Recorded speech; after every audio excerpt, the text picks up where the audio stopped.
పవన్ సినిమాకు పిచ్చ క్రేజ్. టాలీవుడ్ లో ముస్తాబవుతున్న మరో క్రేజీ చిత్రం గోపాల గోపాల.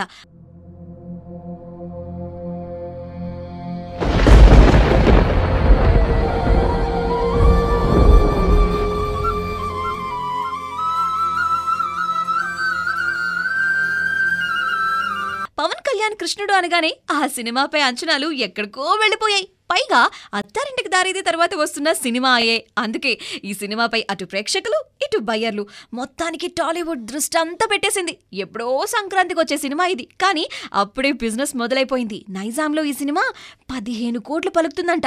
ఇక్కడ అత్తారింటికి దారేది దాదాపుగా 20 కోట్లు వసూలు చేసింది. టాలీవుడ్ లో ఇప్పటి వరకు ఇదే రికార్డ్. ఇదే భరోసాతో ఈ సినిమాని కొనుక్కోవడానికి బయ్యర్లు ముందుకొస్తున్నారంట. మొత్తం మీద ఈజీగా 50 కోట్ల బిజినెస్ జరిగిపోతుందని నిర్మాతలు లెక్కలు వేసుకుంటున్నారు. దాంతో ఈ సినిమా విడుదలకు ముందే లాభాల్ని సంపాదించినట్లయింది. ఎందుకంటే ఈ సినిమాకి 2 నిర్మాతలు, ఒకరు డి సురేష్ బాబు, ఇంకొకరు శరత్ మరార్. సురేష్ వెంకీని, శరత్ మరార్ పవన్ ని పెట్టుబడిగా వాడుకుంటున్నారు. వీరిద్దరి పారితోషికాలు మినహాయిస్తే ఈ సినిమాకి 15 కోట్లు కూడా ఖర్చు కావు. సో 35 కోట్లు మిగులుతుందన్నమాట. ఇంకా ఓవర్సీస్ హక్కులు, శాటిలైట్ రైట్స్ అమ్ముడుపోలేదు. సో వాటి ద్వారా వచ్చిందంతా కూడా ఈ ప్రొడ్యూసర్ల ఖాతాకే.